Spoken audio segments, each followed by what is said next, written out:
Para siyang flower. Itong part na to. Ayan. Attorney Jojo and Vanessa, maraming salamat sa mga buko galing Quezon. Dahil ang dami-daming masasarap na buko sa Quezon.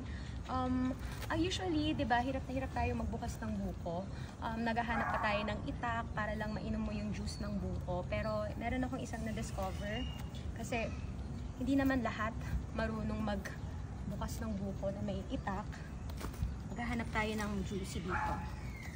Ito, ang dami nitong juice. Di ba meron ditong parang flower? Ito, yung sa taas nito. Bubuksan mo lang siya. Ayan.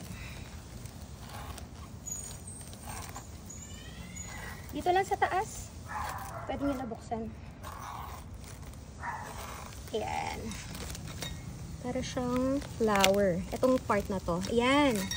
So, pag natanggal mo to, malambot na kasi itong part na to. Pwede mo na siya actually, pwede ka na kumuha ng straw. Itong straw na to, tapos pwede mo na siyang inumin. Ayan. Okay, pasok na tayo. Teka. Kailangan ng hangin. Okay, yan siya. Ganun lang yun, oh. Ayan. Oh, sarap. Papa, oh. Ganun lang kadali. Magbukas ng buko kung gusto mo nang uminom ng buko juice. Napakadali. That's it. See you.